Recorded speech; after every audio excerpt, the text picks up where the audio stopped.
Bonjour. L'intervention française au Mali, qui tire un semblant de légitimité en se contorsionnant dans les interstices d'une résolution de l'ONU de 2012, d'où certainement le célèbre adage ONU soit qui Mali pense, et de la demande initiale d'un président illégitime soutenu par la France après son coup d'État, a autant à voir avec la protection des populations que le trou de balle de Macron avec les territoires vierges de la jungle africaine. Tout a commencé en fait parce que les mines d'uranium qu'exploite à ciel ouvert Areva, anciennement Kojima, polluant de manière irréversible le désert commun entre le Niger et le Mali, font crever les Touaregs comme des mouches passant trop près de la bouche de Jean-Claude Juncker pendant une allocution, sans par ailleurs que ces pays ne bénéficient des avantages financiers de la manne. Donc en gros, dès qu'on allume la lumière pour aller aux toilettes, il y a un bébé Touareg qui crève. J'ai essayé d'expliquer à ma femme, quand elle m'accuse de mal viser la cuvette, que c'est pour sauver des vies, mais elle n'a visiblement aucun respect pour la vie humaine. On va être honnête, le bébé Touareg, on s'en fout un peu, comme de tous les bébés, que le camp du bien massacre de manière plus ou moins indirecte en exportant la démocratie et les droits de l'homme de par le monde. C'est le prix à payer pour se faire mettre nos valeurs universelles dans l'orifice anal, sans quoi on n'est pas civilisé. En plus, il en reste toujours assez pour venir nous faire goûter chez nous aux joies de la diversité multiculturelle, donc c'est pas grave. Mais bon, allez savoir pourquoi les Touaregs ne le voient pas comme ça et ne sont pas contents. Ils ont donc commencé à se rebeller et selon l'adage « l'ennemi de mon ennemi est mon ami », d'autant que culturellement ils ont une tradition de vivre des raids effectués sur les populations sédentaires, ils ont fait copain-copain avec quelques islamistes dont ceux qui étaient contrôlés par Kadhafi et que l'action calamiteuse du tandem auvergnat BHL-Sarkozy a éparpillé dans la nature. Du coup, ça commençait à chauffer pour notre approvisionnement en uranium et on s'est de suite senti concerné par le bien-être de ces populations qu'il fallait d'urgence sauver de l'hydre islamique qui leur pourrit la vie depuis quelques siècles.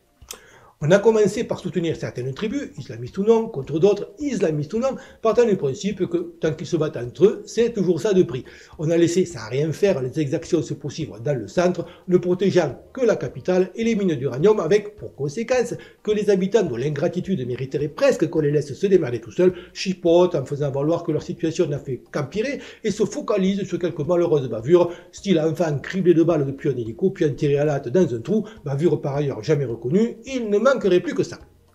Des ingrats. Mais bon, c'est loin et ça ne passe pas au journal de 20 h, donc on s'en fout. En revanche, en toute logique, le prix du kilowatt devrait être inversement proportionnel au taux de bébé Touareg fluorescent la nuit. Or, on constate qu'on paie notre électricité de plus en plus cher. Ce qui veut dire que non seulement les habitants du Mali et du Niger ne voient pas l'ombre d'un euro se déposer sur leur compte en banque, mais nous non plus, qui pourtant, en attendant de payer le démantèlement des centrales qui n'a pas été provisionné et encore au moins déduit des bénéfices des actionnaires, payons avec nos impôts ces braves soldats qui se font tuer par 13 à la douzaine et fournissons des rafales à 27 000 € l'heure de vol à tous les sens du terme, car à ce prix, c'est vraiment du vol.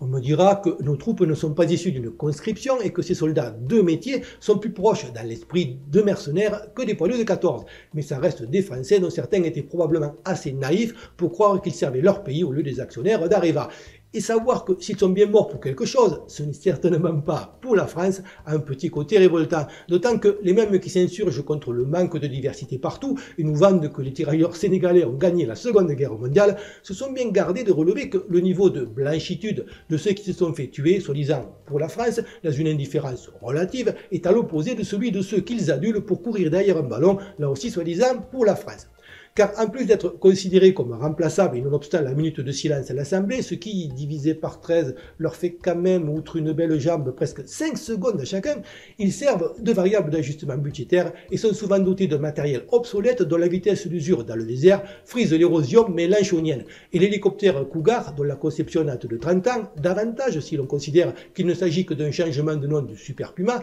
le Cougar donc, qui pour le coup aurait pu être féminin, avait peut-être un peu d'arthrite. Quand les Américains arrivent à castrer une mouche en vol avec un joystick à quelques milliers de kilomètres de distance, j'ai du mal à croire que notre matériel, à défaut pour les raisons tactiques de système anti-collision, ne soit pas équipé au moins de détecteurs et de systèmes plus performants pour naviguer dans l'obscurité que des jumelles améliorées. Si tel est le cas, il était irresponsable de les envoyer en même temps pour appliquer le motto macronien. Dans le cas contraire, l'autre hélicoptère, le Tigre, pouvant se déplacer dans toutes les directions, y compris en marche arrière, partant du principe que si, quand j'avance, tu recules, comment veux-tu que je... La double erreur humaine que cela suppose a bon dos, et si l'équipement n'a pas fonctionné, il convient de se demander si cela a quelque chose à voir avec le fait que moins de 30% des hélicoptères sur place sont encore opérationnels et souvent réparés avec les pièces des autres.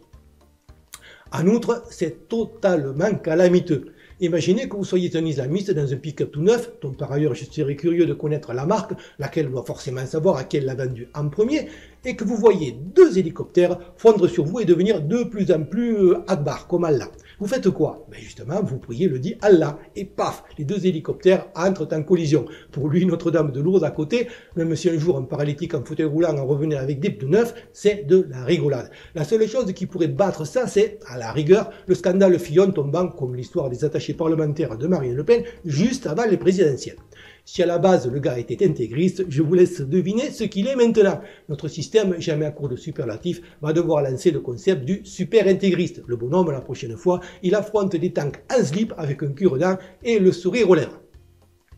Tant qu'à exploiter cette tragédie aussi inutile qu'évitable, je serai Macron, lequel paraît-il craint pour sa vie, on se demande pourquoi. Je ferai un hommage solennel, non le 2, mais le 5 décembre, comme ça, au hasard, prétextant que la veille, j'avais piscine et que le lendemain, j'avais prévu une projection privée des Misérables pour voir si le chien allait autant que la première fois. Vivement la suite, les Misérables à la campagne, avec cette fois les méchants policiers qui tapent sur des gilets jaunes. Gilets jaunes qu'on a laissé manifester et se faire ébrogner pendant un an, sans leur dire qu'il suffisait de faire un film pour toucher le cœur du président.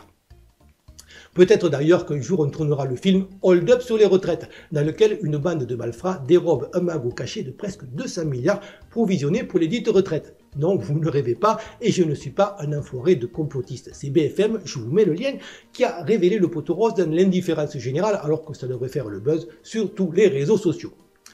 Entre les 30 milliards du fonds Jospin et les fonds de réserve des mutuelles, on dispose de plus de 150 milliards de réserves pour financer les retraites, auxquelles s'ajouteront en 2024 24 milliards supplémentaires émanant de la CADES financée par le CRDS. Il y a donc largement de quoi tenir, le temps que suffisamment de baby-boomers soient passés de vie à trépas pour que les comptes soient rééquilibrés naturellement par la démographie, d'autant que l'espérance de vie, pour le calcul de laquelle on utilise les mêmes méthodes que pour le chômage afin de rassurer les gens, a déjà du plomb dans l'aile et que même à l'état de zombie Alzheimer sous perfusion, sauf peut-être au sein de certaines élites privilégiées, je ne crois pas qu'on produise beaucoup de Brigitte Macron dans les prochaines décennies, surtout si l'on considère toutes les saloperies cachées que l'on mange, boit, respire ou se passe sur la peau, cumulées avec la malbouffe, les heures statiques devant des écrans et le stress permanent face à une existence où il n'est plus possible de planifier à long terme, compte tenu de la volatilité tant de la monnaie que du marché de l'emploi et des changements structurels de population, ainsi qu'à la perspective constante d'un krach économique,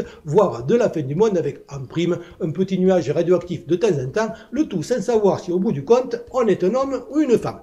La réforme des retraites est donc une escroquerie et un scandale dont le seul but est de détourner tous ces milliards et de perpétrer un des plus gros hold-up de tous les temps, après l'escroquerie de la dette, sur le dos non seulement des retraités, mais de leurs familles, car il faudra bien payer pour ces EHPAD à 2 ou 3 000 euros mensuels.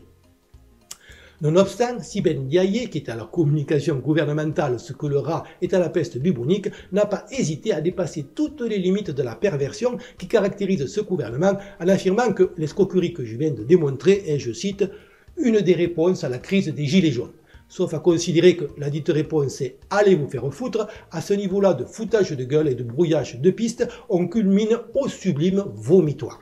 Je ne crois pas à la convergence des luttes, concept qui véhicule le mensonge qu'il y a des luttes différentes alors que l'ennemi est commun. Mais je crois qu'on est assis sur une poudrière, que les forces de l'ordre qui après les pompiers s'en prennent désormais aux lycéens ont pris un mauvais pli dû au fait que la violence est devenue la seule réponse du gouvernement à tous les problèmes et qu'à force de tirer sur la corde, non seulement les craintes de Macron pour sa vie pourraient être fondées, car on ne sort pas d'un tel foutoir sans sacrifier un bouc émissaire et autant en choisir un qui soit aussi coupable qu'haïssable, mais qu'on pourrait assister à une épuration physique de la pourriture politico-médiatique sans équivalent depuis la purge à la libération ou le nettoyage des écuries d'Augias, ce qui, pour autant, ne nous mettra pas à l'abri de l'affrontement ethnique auquel on nous prépare pour tenter d'éviter la dite purge, lequel semble lui aussi difficilement évitable, mais qu'on a objectivement plus de chances de remporter une fois débarrassé de ceux qui nous poignardent dans le dos. D'où l'intérêt de bien choisir ses priorités et ses combats. Comme d'habitude, je n'ai pas la prétention de détenir la vérité, juste, tant qu'on me laisse faire, de susciter la réflexion par un discours honnête, logique et argumenté, sans autocensure. Je ne filtre aucun commentaire et cette chaîne, par principe, n'est pas monétisée et elle ne fait pas appel aux dons. Si vous voulez me soutenir, faites-le en likant, commentant et pour les plus courageux, en partageant mes vidéos afin de toucher un plus large public, en espérant que ça puisse contribuer à faire avancer les choses. Pensez aussi à vous abonner et si vous êtes nouveau, à faire un peu de spéléologie sur la chaîne. Certaines de mes vidéos, souvent les plus pertinentes, faute de référencement par YouTube, passant parfois inaperçues. Merci encore à tous de votre fidélité et vos encouragements et à bientôt, j'espère.